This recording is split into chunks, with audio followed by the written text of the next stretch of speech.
पक्षाच्या वतीने आपण स्वागत करीत आहोत। सर्वांनी जोरदार टाळ्या वाजवायच्या आहेत। या ठिकाणी उपस्थित झालेले आहेत आजच्या या संवाद मेळाव्याला छत्रपती शिवाजी महाराज की जय, छत्रपती शिवाजी महाराज की जय। नरेंद्र पाटील साहेब, माजी जिल्हाध्यक्ष मनोज पाटील साहेब, महामंत्री मनोज बारोट, जोगेंद्र प्रसाद चौबेजी, भूषण केनी साहेब, विजेंद्र कुमार साहेब, त्याचबरोबर आजच्या कार्यक्रमासाठी उपस्थित आपल्या सर्वांच्या लाडक्या पूनमताई यांचंही स्वागत आपण या ठिकाणी करतो। आमदार राजन नाईक साहेब यांना मी विनंती करेन की त्यांना पुष्पगुच्छ देऊन या ठिकाणी स्वागत करायचं। सर्वांनी जोरदार टाळ्या वाजवायच्या आजच्या या कार्यक्रमाला धन्यवाद। भारतीय जनता पार्टी वसई विरार शहर जिल्ह्यात आज आपल्या महाराष्ट्र प्रदेशाचे प्रदेशाध्यक्ष सन्माननीय रवींद्रदादा चव्हाण साहेब, आपल्या वसई विरार जिल्ह्यात महानगरपालिका निवडणुकांसाठी मुख्य प्रभारी निवडणूक म्हणून ज्यांची नियुक्ती आजच घोषित झालेली आहे अशा आमच्या सन्माननीय लाडक्या पूनमताई महाजन, आपल्या पालघर जिल्ह्याचे खासदार आणि आपल्या वसई विरार पालघर जिल्ह्याचे निवडणूक प्रभारी सन्माननीय डॉक्टर हेमंत सवरा साहेब, आपल्या नालासोपारा विधानसभेचे आमदार आणि सुरुवातीच्याच क्षणात पहिल्याच दिवशी आज तुम्ही नववर्षाच्या स्वागताच्या दिवशी इंग्रजी नवीन वर्षाची आज सुरुवात होत आहे। 2026 वर्षात आपण आज पदार्पण केलेलं आहे आणि अशा शुभदिनी चव्हाण साहेब आपल्या सोबत इथे आहेत। हा खरंच आज आनंदाचा क्षण आहे आम्हा सर्वांसाठी। मी सर्वांना इंग्रजी नवीन वर्षाच्या शुभेच्छा देते। साहेब, आपण 2014 पासूनचा जर इतिहास बघितला तर आपण आम्हा कार्यकर्त्यांना एक बळ दिलं आणि जिंकण्याची सवय आपण लावलेली आहे साहेब। आम्हाला 2014ला राजनप्पा नाईक यांना आमदारकी घोषित झाली आणि अगदी 60,000 मतं घेऊन राजनप्पा त्यावेळेला त्या निवडणुकीमध्ये भरघोस मतं त्यांना लोकांनी दिली होती। तो आशीर्वाद पुढे घेऊन 2018ला साहेब आपल्या इथे एक पोट निवडणूक झाली होती आणि ती निवडणूक खरी इथल्या कार्यकर्त्यांनी बघितली होती की निवडणूक कशी जिंकली जाते आणि ज्या वेळेला चव्हाण साहेब सोबत असतात तर निवडणूक घोषित झाल्याबरोबर ती जिंकलेली असते। साहेब, आनंद वाटतो सांगताना 2019 झालं, आज 2024 आपण सगळ्यांनी बघितलं। पालघर लोकसभेची निवडणूक आपण सगळ्यांनी अगदी अंगावर घेऊन आपण लढलो आणि त्यानंतर 2024 ची विधानसभेची निवडणूक म्हणजे अगदी प्रत्येक कार्यकर्त्याच्या मनात ठासून राहिलेली ती निवडणूक आम्ही सगळ्यांनी अनुभवली आणि साहेब तुमच्याच मार्गदर्शनात, तुमच्याच नेतृत्वात या सगळ्या देवदुर्लभ कार्यकर्त्यांच्या कष्टाने, त्यांच्या मेहनतीने आपले 3 आमदार, महायुतीचे 3 आमदार या वसई विरार जिल्ह्यामध्ये त्यांनी शपथ घेतली। साहेब, आपल्याच आशीर्वादाने संघटनेचं काम जोमाने इथे सुरू आहे। आपल्या वसई विरार जिल्ह्यामध्ये 12 मंडळ आहेत। त्या 12 मंडळांमध्ये 1018 बूथ आहेत। त्यापैकी 928 बूथ हे महानगरपालिका क्षेत्रातले आहेत आणि त्यापैकी साहेब आज आनंद वाटतोय सांगताना की 100% बूथ हे आपले गठीत झालेले आहेत। प्रत्येक कार्यकर्ता इथे झोकून काम करत आहे आणि आपल्या आशीर्वादाने आपल्या नेतृत्वात उतरलेलो आहोत आणि मला खात्री आहे साहेब आज इथे येऊन आपण जी एनर्जी, जी ऊर्जा या कार्यकर्त्यांमध्ये भरणार आहात, तुमच्या फक्त येण्यानेच जो जोश इथे या कार्यकर्त्यांमध्ये भरलेला आहे, मी ह्या सर्व कार्यकर्त्यांच्या वतीने आज आपल्याला इथे शब्द देते। 115 जागा इकडे आहेत ज्या आपण लढवणार आहोत। 115 पैकी 115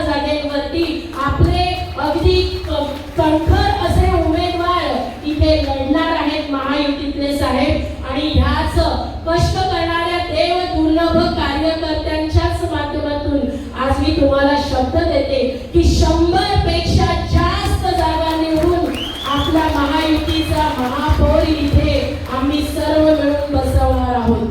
साहेब, यापुढे आपण ज्या पद्धतीने मार्गदर्शन कराल, ज्या पद्धतीने आम्हाला दिशा दाखवाल, त्या दिशेने प्रत्येक कार्यकर्ता पुढे चालणार आहे. आपण ठरवल्याप्रमाणे आपल्याला त्रिशक्तीचं सूत्र सोबत घ्यायचं आहे. आपल्याला वसई विरारचा विकास करायचा आहे. 2024 ला आपण परिवर्तनाचा नारा घेतला आणि आपण लोकसभा आणि निवडणुका, विधानसभेच्या निवडणुका आपण लढवल्या आणि त्या जिंकल्या. परिवर्तन साहेब आपल्या आशीर्वादाने इथे घडलेलं आहे. आमचे 3 आमदार आल्यानंतर आमची अपेक्षा अजून वाढलेली आहे आणि विकासाचा नारा घेऊन आम्ही ही महानगरपालिकेची निवडणूक लढवणार आहोत. हा विकासाचा नारा इथे उपस्थित असलेला प्रत्येक कार्यकर्ता साहेब घराघरात घेऊन जाणार आहे आणि इथल्या नागरिकांना माहिती आहे, इथल्या नागरिकांना वाटतं आहे, इथल्या मतदारांना वाटतं आहे की इथे विकास हा फक्त नावात राहिलेला आहे. इकडे विकास जर वास्तवात उतरवायचा असेल तर तुम्ही सगळे पाहतात, आपल्याला सगळ्यांना माहिती आहे हा विषय आपल्याला मतदारांपर्यंत घेऊन जायचा आहे. देशात सन्माननीय पंतप्रधान नरेंद्रभाई मोदीजी ज्या पद्धतीने काम करत आहेत, विकसित भारत यात्रा संपूर्ण देशात सुरू आहे.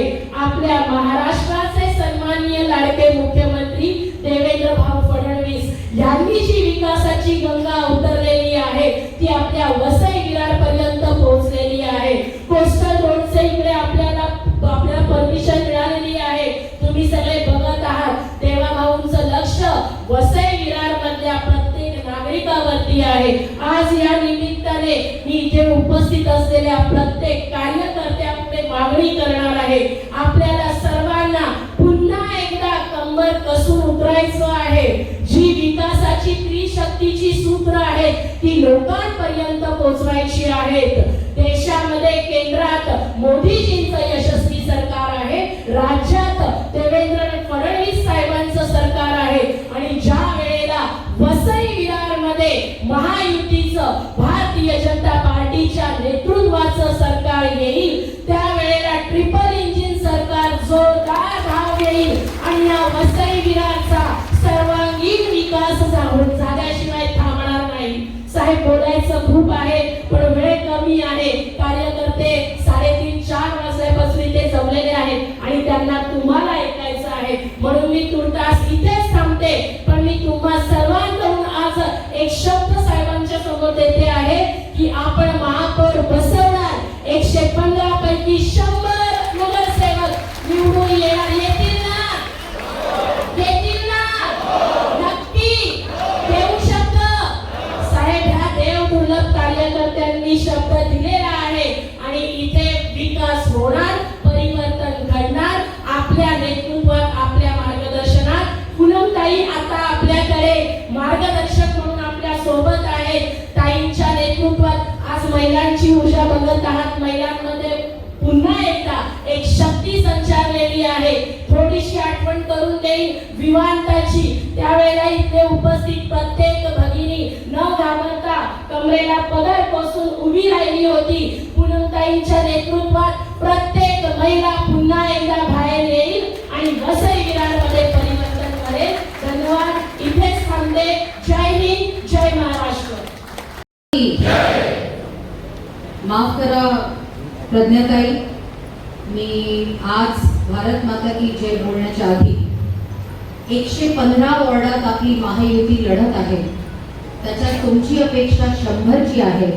पण आज मी इथे एक मंत्र देऊन जात आहे की 2015 मध्ये विरोधकांकडे 106 कॉर्पोरेटर होते तर आपण 107 निवडून आणणार आहोत. 100 नाही. 106 से 1 नंबर ज्यादा चलेगा कि नहीं? चालेल की नाही? पंगा लेना तो बडा लेना है की नाही? 3 आमदारांबरोबर दाखवून दिलं की नाही? मग किती नंबर आणायचे? किती नंबर आणायचे? किती नगरसेवक? महापौराबरोबर किती नगरसेवक?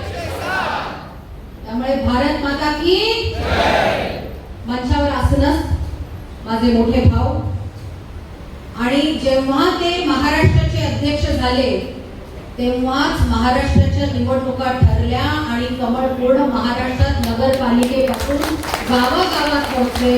असे रविभाऊ आमचे रविदादा चव्हाण, ज्यांच्या वडिलांबरोबर मी काम केलं आणि आज असंच एक चांगलं नेतृत्व या जिल्ह्यात आहेत, असे आमचे खासदार हेमंत साबराजी, आमचे आमदार ज्यांनी भारतीय जनता पार्टीसाठी वर्षानुवर्ष मेहनत केली, त्यामुळे आज भारतीय जनता पार्टीचं कमळ फुललं आहे, असे आमचे श्री राजन नाईकजी, महिला शक्ती ज्यांनी एक मोठ्या वडिलांचा वारसा घेतला आणि तो वारसा असाच चांगला चालवत आहे, त्या आमच्या आमदार श्रीमती स्नेहाताई दुबे पंडित, जायंट किलर, ज्यांनी आपल्या उत्कृष्ट वाणीतून आज तुम्हा सगळ्यांना ताकद दिली. पण पहिलं खातं समजा उघडणारे 107 मधून ते मी त्यांच्याकडून अपेक्षित करेल, कारण की माझ्या आत्याचं नाव पण प्रज्ञा आहे, मुंडे साहेबांच्या वरती होत्या, त्यामुळे प्रज्ञाताई आमच्या जिल्हाध्यक्षा, आदरणीय अतुलजी जे गेल्या वर्षभरापासून इथे काम बघत आहेत, आणि अतुलजी काळसेकर हे पित्यासारखे सगळ्यांचं ऐकतात आणि आईसारखं सुद्धा प्रेमाने सगळ्यांचं बघतात असे प्रभारी, महामंत्री महेंद्र पाटीलजी, मनोज बारोटजी, योगेंद्र प्रसाद चौबेजी, भूषण गिणीजी, विजेंद्र कुमारजी, वसई मंडळ अध्यक्ष महेश सरवणकरजी, युवा मोर्चाचे जिल्हाध्यक्ष विनोद विनीत तिवारीजी आणि महिला मोर्चा अध्यक्ष जिल्ह्याच्या जोशना मेहरजी, आणि या मंचावर बसलेले सगळे सन्माननीय कार्यकर्तागण आणि इथे जमलेल्या इतक्या जबरदस्त संख्येत जमलेल्या या पहिल्या सभेत 1 जानेवारी 2026 ला जो भारतीय जनता पार्टीच्या कमळाचा संकनाट करणार आहे, अशी भारतीय जनता पार्टीची खरं तर मी भाषणाची तयारी केली नव्हती.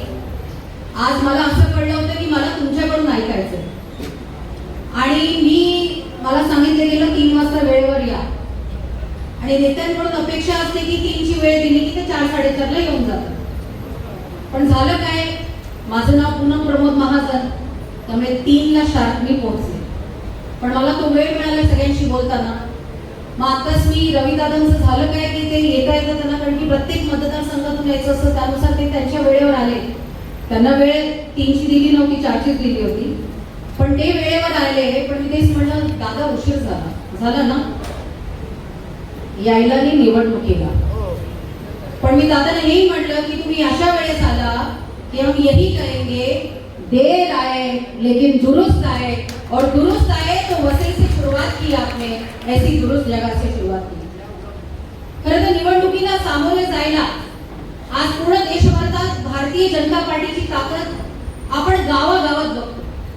मी पूर्ण देश फिरले, माझ्यावर जबाबदाऱ्या मोठ्या होत्या, त्यामुळे प्रत्येक गल्ली प्रत्येक गावात भारतीय जनता पार्टीचा कार्यकर्ता तो कसा दिसतो, कसा असतो, कधी राजस्थानमध्ये वेगळा असतो, मेघालयमध्ये वेगळा असतो, दक्षिण भारतात वेगळा असतो, तो दिसायला वेगळा असतो, कामाच्या बाबतीत भाषेत वेगळा असतो. पण भारतीय जनता पार्टीच्या कार्यकर्त्याचं एक महत्व आहे. ते महत्व असं आहे, पक्ष तळागाळातून सुरुवात करून तो पक्ष निवडणुकीत जिंकतो किंवा हरतो, त्याच्यात भारतीय जनता पार्टीचा कार्यकर्ता कधी डगमगत नाही. कधी आपण हे ऐकत नाही की कोणी निवडणूक हरला म्हणून भारतीय जनता पार्टीचा कार्यकर्ता हताश भारतीय जनता पार्टी सोडतो. कारण की भारतीय जनता पार्टीचा कार्यकर्ता हा विचारधारेतून गेला आहे की वर्षानुवर्ष ती भारतीय जनता पार्टी जी अटलजींनी सुरुवात केली, पहिले आपले राष्ट्रीय अध्यक्ष होते, त्यांनी सांगितलं होतं 1980 ला मुंबईच्या अधिवेशनात की सूरज निकलेगा कमल खिलेगा, इस पश्चिम तट की मुंबई नगरी से मैं खिलेगा हूं. आणि त्या 1980 पासून आज 2026 आलं. मोठा झाला तो विस्तार ह्याच्यासाठी कधी मला की आपल्याकडे नेते भरपूर आहेत, नाही ते काँग्रेसमध्ये झालं होतं, नेते पडून गेले त्यांचे. तो भारतीय जनता पार्टीचा विस्तार हा भारतीय जनता पार्टीच्या सच्च्या कार्यकर्त्यांमुळे झालाय. त्यामुळे भारतीय जनता पार्टी विश्वास आहे. मी स्वतः भारतीय जनता पार्टीची कार्यकर्ता आहे. मला 20 वर्ष झाले पार्टीत काम करून. आले आणि बसले नाही, खूप प्रयत्न केले. आज माझ्या युवा मोर्चात काम करणारे कितीतरी लोक आज निवडणुका लढत आहेत. 20 वर्षापासून आम्ही युवा मोर्चात काम करतोय आणि मला खूप बरं वाटलं.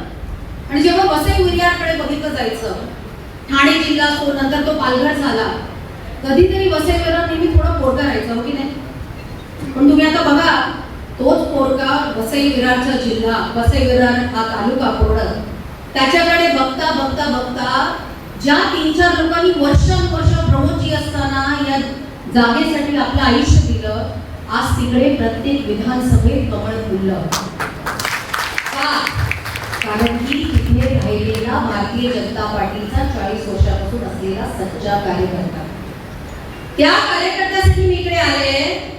निवडणूक असली तर कार्यकर्ता कधी हताश होतो, निवडणूक असली कार्यकर्ता कधी उत्स्फूर्त असतो, निवडणूक असली तर कार्यकर्ता अपेक्षितही असतो.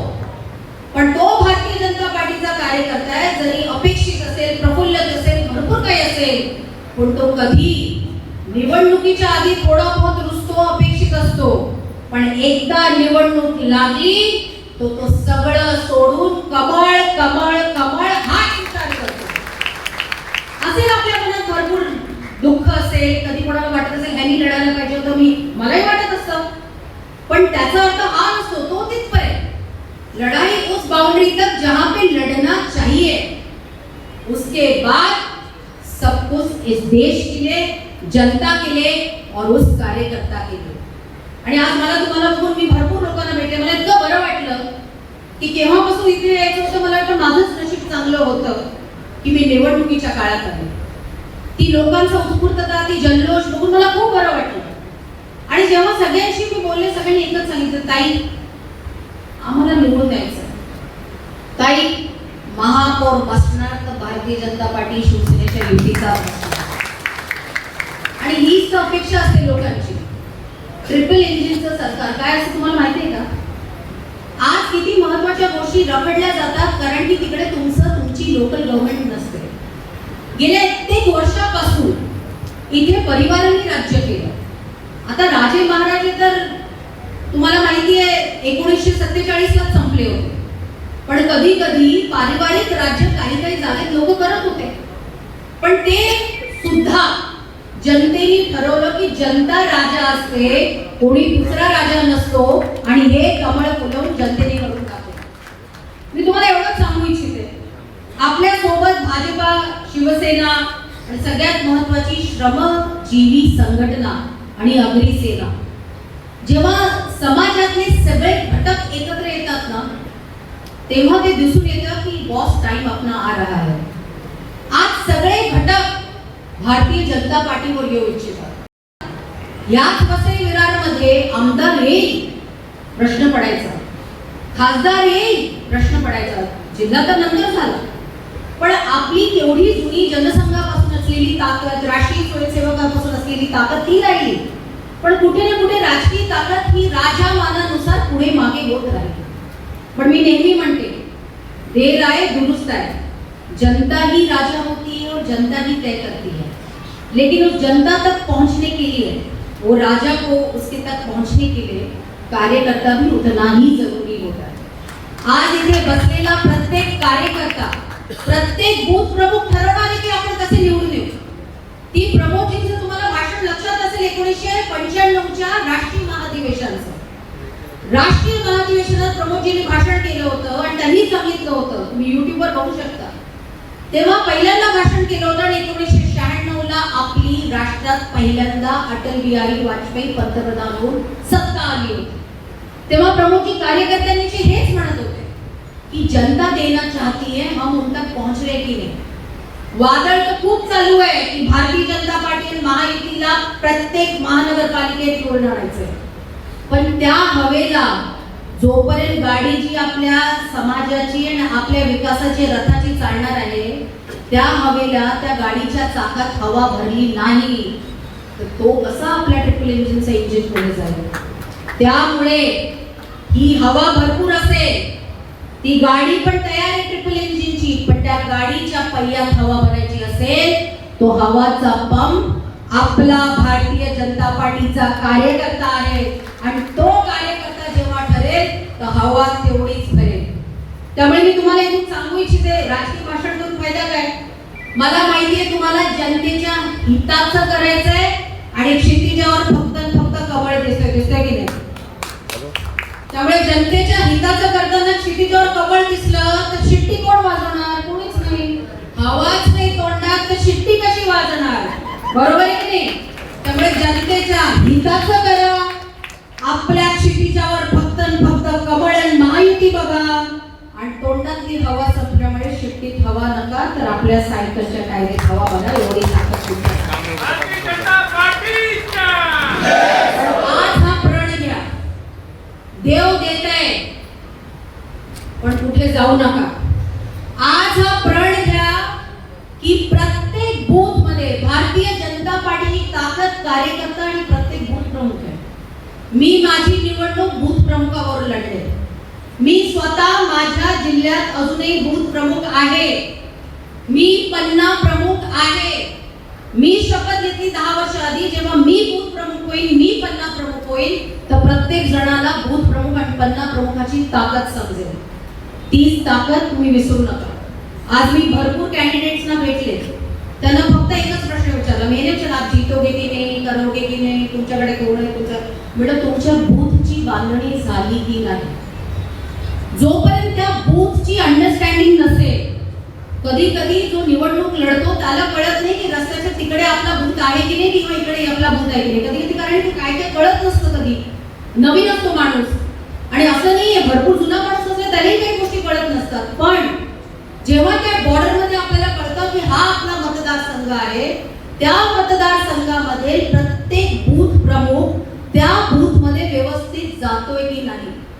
जरी आपल्याकडे आता मोजून 10-12 दिवस आहेत, तरी त्या 10-12 दिवसात प्रत्येक बूथ प्रमुख आपल्या बूथ मधल्या प्रत्येक घरात मोजून स्लिपा वाटतं नाही, त्याच्या आधी 2दा जाऊन यायला हवा.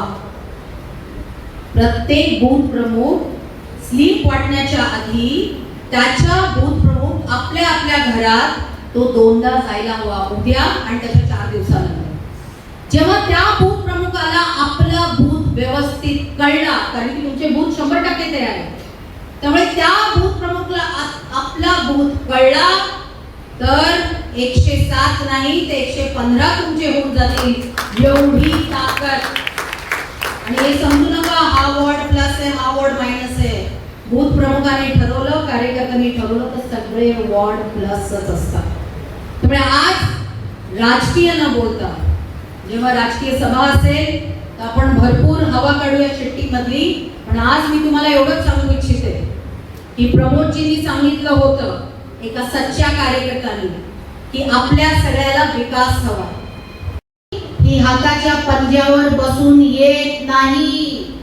विकासाची लक्ष्मी ही कोणती तरी फू मारून शिट्टी मारत येत नाही.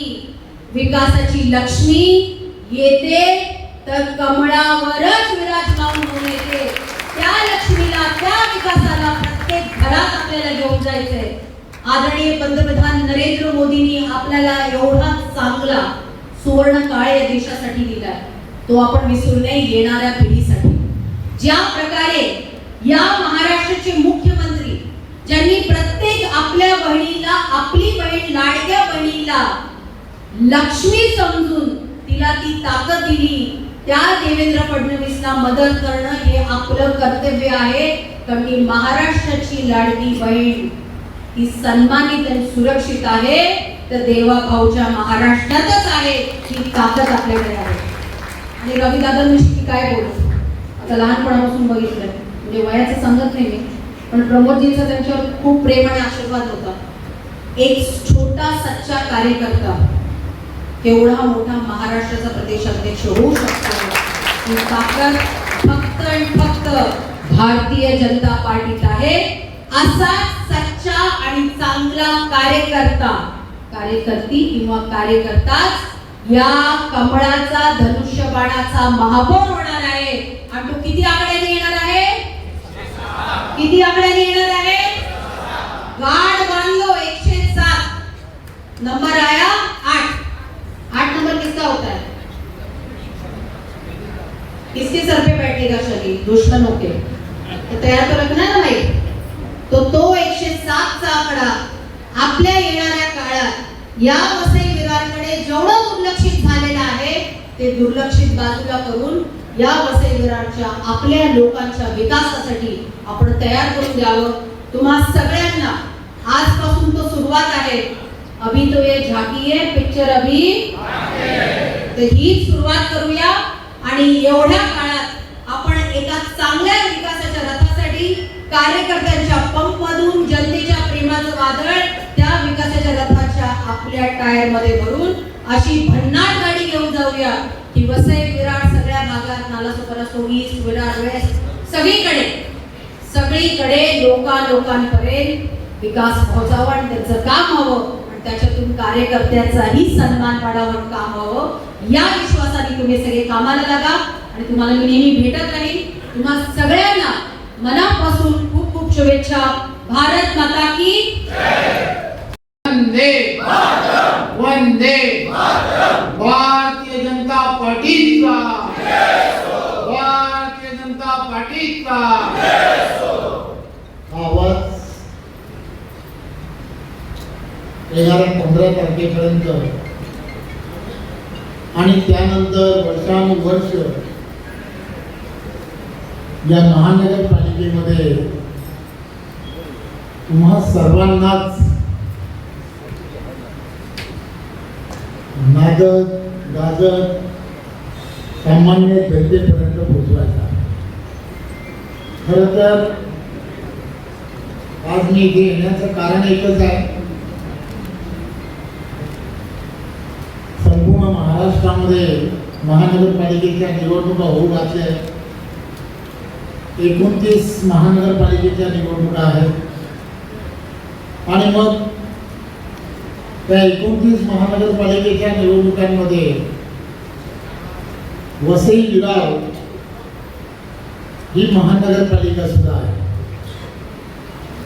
आणि आज मला सांगायला आनंद होतो की आदरणीय देवेंद्रजी, मी असेन, माझ्यासारखे आम्ही सर्व कौटुंबिक हा निर्णय घेतला की या महानगरपालिकेच्या या निवडणुकीमध्ये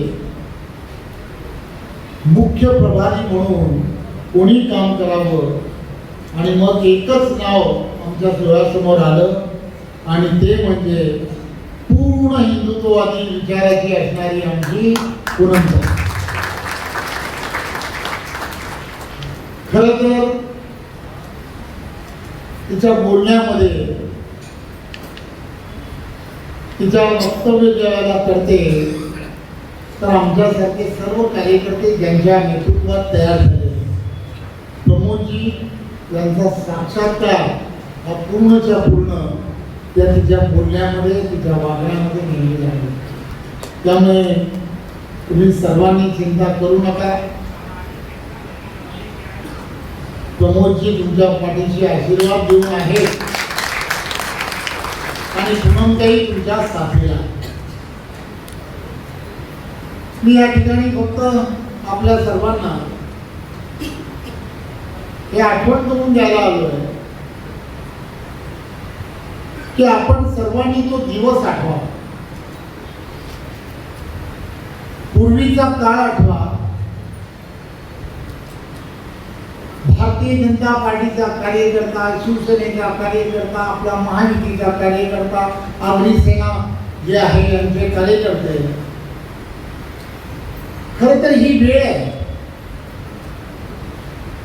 की या वेळी असं म्हटलं जातं पूर्ण ताकदीने आणि पूर्ण क्षमतेने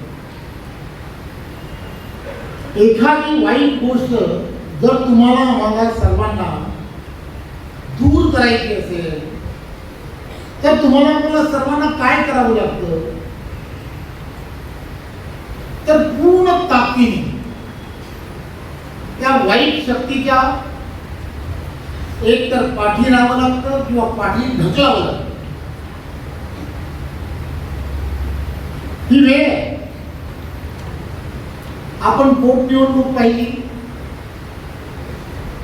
पोटनिवडणुकीच्या नंतरच्या काळामधल्या लोकसभांच्या निवडणुका पाहिल्या, त्यानंतरच्या काळामध्ये असणारे विधानसभांच्या निवडणुका पाहिल्या। विधानसभांच्या निवडणुकांमध्ये झालेले प्रकार आठवतात की नाही? विसरला नाही? अतुल मासेकर परत आले. आठवतात की नाही? या सगळ्या गोष्टी ज्या आहेत या विसरायच्या नसतात. मी यासाठी सांगतोय की काही वर्ष अगोदर अशाच प्रकारे काहीतरी करायचं आणि पूर्ण निवडणुकीकडे किंवा निवडणुकीचा असणारा पूर्ण फेज आणि पूर्ण निवडणुकीला एका वेगळ्या दिशेला घेऊन जायचं. लोकसभेच्या वेळेला फेक नेरेटिव्ह जसा पाहिला त्याची एक छोटी प्रतिकृती या निवडणुकांमध्ये वसई विरारमध्ये सुद्धा नेहमी कसं होणार आहे. भारतीय जनता पार्टीच्या कार्यकर्त्यांनी काय लक्षात ठेवलं पाहिजे, तुमच्याकडे आमच्याकडे जे आहे ते कोणाकडेच नाही. संघटनात्मक ताकद ज्याला म्हणतात, ही संघटनात्मक ताकद सर्वात जास्त जर कोणाकडे असेल तर ती एकमेव भारतीय जनता पार्टीकडे आहे. हे आपण लक्षात घ्या. आणि ईश्वराची साथ सुद्धा आमच्या बरोबर, ईश्वराची साथ सुद्धा आमच्या बरोबर आहे. सत्तेत आलो, परंतु सत्तेत आल्या आल्या सुद्धा 500 वर्षापूर्वी तुम्हाला आम्हाला सर्वांना तेव्हापासून जे वाटत होतं भव्य असं श्रीरामाचं मंदिर हे अयोध्येत झालं पाहिजे, हे पूर्ण जर कोणी केलं असेल, त्यावरती ध्वज कोणी फडकवला असेल तर तो फक्त भारतीय जनता पार्टीने फडकवला. हे आम्हाला हे घराघरामध्ये पोहोचवलं पाहिजे. भारतीय जनता पार्टी पूर्णच्या पूर्ण जाती धर्म या सगळ्या व्यवस्थेच्या बाहेर जाऊन काम करते. कोणत्याही योजना ज्या या केंद्रातल्या सरकारने केल्या आहेत, राज्यातल्या सरकारने केल्या आहेत, या सर्व योजना ज्या आहेत जात धर्म बघून केलेल्या नाही. 80 कोटीपेक्षा जास्त लोकांना मोफत धान्य मिळत आहे, हे जात धर्म बघून दिलेले नाही. कोरोनाच्या काळामध्ये मिळालेली लस की ज्यामुळे तुम्ही आम्ही सर्वजण आज श्वास घेतोय, जी मोफत मिळाली, जात धर्म बघून नाही. प्रत्येक गरीबातल्या गरीबाला 5 लाखापर्यंतच आरोग्याचं इन्शुरन्स मिळत आहे. आयुष्यमान कार्डच्या माध्यमातून त्याची इलाज होतोय. जात धर्म बघून नाही. त्याचा अर्थ काय? तर नरेंद्र मोदीजींच्या नेतृत्वात, महाराष्ट्र देवेंद्रजींच्या नेतृत्वामध्ये प्रत्येक विषय, प्रत्येक गरीब, मध्यमवर्गीय, कष्टकरी, शेतकरी, प्रत्येकासाठी सरकार मायबाप म्हणून काम करते. हे आपण लोकांपर्यंत पोहोचवलं पाहिजे. माता भगिनींनी प्रत्येकाने, देशाचे पंतप्रधान किती संवेदनशील आहे. प्रत्येक महिलेसाठी, प्रत्येक माता भगिनीसाठी केल्या गेलेल्या प्रत्येक योजना त्या चुलीपर्यंत जाऊन सांगितल्या पाहिजे. त्या स्वयंपाकघरात जाण्याचा अधिकार हा तुमच्याकडे आहे. त्यामुळे तुम्ही प्रत्येकाने घराघरात जाऊन सांगितलं पाहिजे. भ्रष्टाचार मुक्त असं शासन निर्माण करणं. पंतप्रधान नेहमीच सांगतात, मैं न खाऊंगा और किसी को खाने नहीं दूंगा. याचा अर्थ काय? की पूर्वी दिल्लीतून केंद्रातून येणारा प्रत्येक पैसा हा जोपर्यंत खालीपर्यंत जायचा फक्त 15 पैसे त्यामध्ये खालीपर्यंत पोहोचतात असं मी म्हणत नाही. त्यावेळेस पंतप्रधान राजीव गांधी म्हणायचे. त्याचा अर्थ एवढा मोठ्या प्रमाणात भ्रष्टाचार होता, परंतु डिजिटल इंडियाच्या माध्यमातून पंतप्रधान नरेंद्र मोदीजींनी 100च्या 100 रुपये 100% खालीपर्यंत जाण्याची व्यवस्था केली आहे. ही पारदर्शकता तुम्हाला आम्हाला सर्वांना या वसई महानगरपालिकेमध्ये आणायची आहे. भ्रष्टाचाराने बरकटलेली ही पूर्ण प्रशासन व्यवस्था गेल्या 6 महिन्यामध्ये तुम्ही पाहिलं असेल. इथे येणारा प्रत्येक व्यक्ती एखाद्या ठिकाणी ज्या ठिकाणी आपण राहतो, ज्या गावात राहतो, त्या गावाचं नाव वसईची ओळख काय होती? वसईची केळी ही वसईची ओळख होती. चाफ्याची फुलं ही वसईची ओळख होती. इथला असणारा समुद्र किनारा, खापरी पापलेट ही ती ओळख होती. भ्रष्टाचारी प्रशासन ही आता गेल्या काही वर्षांमध्ये झालेली ओळख ही भारतीय जनता पार्टीच्या तुम्हा सर्व कार्यकर्त्यांना पुसायची आहे. हे तुम्हाला आम्हाला सर्वांना बदलायचं आहे. नगरपालिकेमध्ये असणाऱ्या फाईल्स, नगर विकास खातं, तिकडचा असणारा नगर रचना विभाग, तिथे असणारे फुटांचे पैसे, या सगळ्या गोष्टी तुम्हाला आम्हाला सर्वांना बदलायच्या आहेत. भ्रष्टाचार मुक्त असं शासन तुम्हाला आम्हाला सर्वांना या महानगरपालिकेमध्ये तयार करायचं आहे. आणि म्हणून केंद्रात नरेंद्र मोदींच्या नेतृत्वातलं पारदर्शक असं सरकार आहे. राज्यामध्ये देवेंद्रजींच्या नेतृत्वातलं महायुतीचं सरकार आहे. केंद्र आणि राज्यामधलं असणारं सरकार इथल्या असणाऱ्या अनेक योजना ज्या प्रलंबित आहेत, कागदावरती आहे. इथे रस्ते, खड्डामय असणारे हे रस्ते हे आम्हाला पूर्णच्या पूर्ण कॉन्क्रिटीकरणामध्ये करायचे आहे. स्वप्न जे करायचं आहे, बघितले आहे, पूर्ण रस्ते कॉन्क्रिटीकरण. इथली असणारी पाण्याची व्यवस्था, टँकरचं असणारं माफिया राज हे आम्हाला बदलायचं आहे. इथल्या असणाऱ्या प्रत्येकाला नरेंद्र मोदीजी काय विचार करतात? हर घर जल, प्रत्येकाच्या घरामध्ये स्वच्छ पाणी मिळालं पाहिजे आणि ते सुद्धा नळाद्वारे मिळालं पाहिजे. परंतु या वसईमध्ये अशी परिस्थिती येणार का? तर या बहुजन विकास आघाडीला जर मतदान केलं तर ही परिस्थिती कधीच येणार नाही.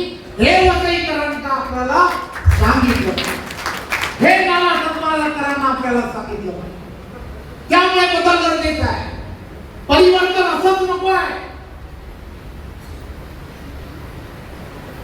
रात्रीच्या काळी, दिवसा भर दिवसा बाहेर पडतानाची भीती वाटते.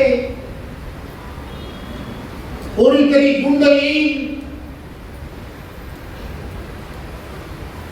कोणाला तरी दादागिरी करेल. अंतिम टप्प्यामध्ये हे सगळं आलंय. लोकसभेपासून आपण त्यांना लांब ठेवलाय. विधानसभेचे दरवाजे बंद केले. महानगरपालिकेचे दरवाजे बंद करा. हे वसई विरारमध्ये राहणार नाहीत. ते परदेशात जाऊनच राहतील हे लक्षात घ्या.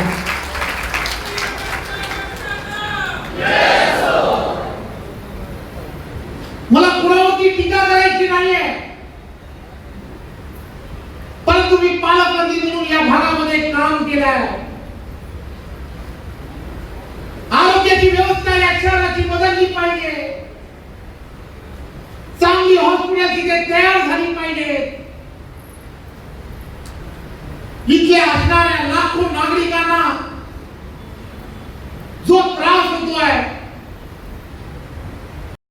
यशवंतराव कार्यकर्ता बहुजन विकास आघाडी यांचा या ठिकाणी प्रवेश होतोय. रेहान मनीष राऊत युवा कार्यकर्ते बहुजन विकास आघाडी यांचाही या ठिकाणी